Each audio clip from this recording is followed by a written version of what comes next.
आप देख रहे हैं उत्तराखंड लाइव न्यूज, खबरों की सच्चाई तक।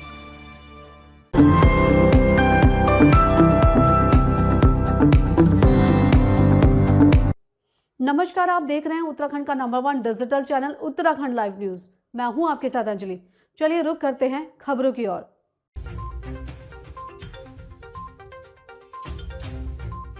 ज्ञानवापी का व्यास जी का तहखाना, क्या है इसका इतिहास? क्यों मुलायम सिंह यादव सरकार ने बंद करा दी थी यहाँ पूजा? व्यास जी के तहखाने में साल 1993 से पहले व्यास परिवार पूजा अर्चना किया करता था। यह तहखाना ज्ञानवापी परिसर में दक्षिण की ओर स्थित है।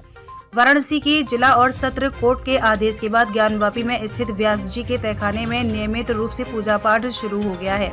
जिस तरह 1993 से पहले तक किया जाता था, अब व्यास परिवार तहखाने में पूजा करेगा। 1993 से पहले सोमनाथ व्यास का परिवार यहाँ पूजा अर्चना किया करता था।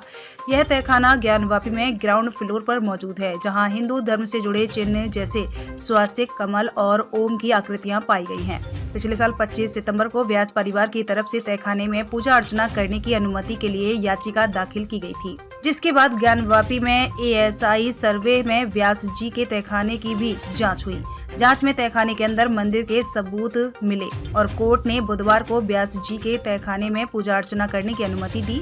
जिला कोर्ट के जज डॉक्टर अजय कृष्ण विशेश्वर ने प्रशासन को व्यास जी के तहखाने में पूजा अर्चना करने की व्यवस्था करने के लिए 1 हफ्ते का समय दिया। आइए जानते हैं व्यास जी का तहखाना क्या है, ज्ञानवापी में कहाँ स्थित है और 1993 में यहाँ पूजा अर्चना क्यों बंद कर दी गई थी। व्यास जी का तहखाना कहाँ है?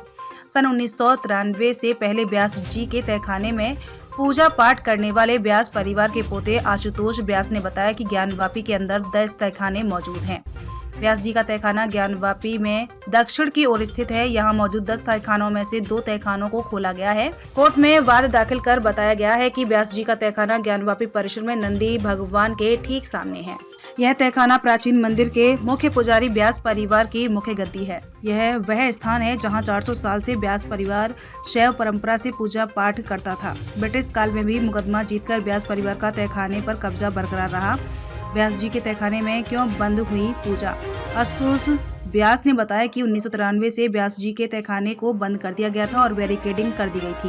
उन्होंने कहा कि उस समय समाजवादी पार्टी की सरकार थी और मुलायम सिंह यादव मुख्यमंत्री थे। अयोध्या राम जन्मभूमि मामले को लेकर मुलायम सिंह यादव ने बैरिकेडिंग लगा दी थी कि यहाँ सांप्रदायिक माहौल न बिगड़े और लड़ाई झगड़े ना हो। पहले बांस बल्ली लगाकर टेम्परेरी तौर पर बैरिकेडिंग की गई और बाद में पक्की तरह से बंद कर दिया गया।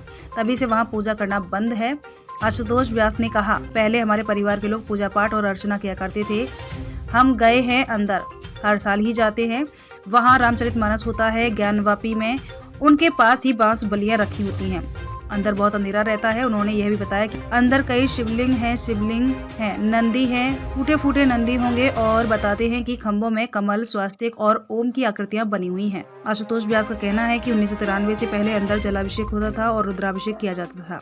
आरती, पूजा, भजन सब होता था। 3 समय की पूजा होती थी। सुबह की पूजा के बाद मध्याह्न में भगवान को भोग लगता था और संध्या में पूजा एवं आरती होती थी। व्यास जी में पूजा के लिए किसने दाखिल की थी याचिका?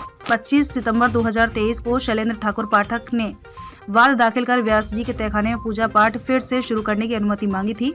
शैलेंद्र ठाकुर पाठक व्यास परिवार से ही है। हिंदू पक्ष ने अनुरोध किया है कि कोर्ट रिसीवर नियुक्त करे जो तहखाने में पुजारी द्वारा पूजा किया जाना नियंत्रित करे, उसका प्रबंध करें।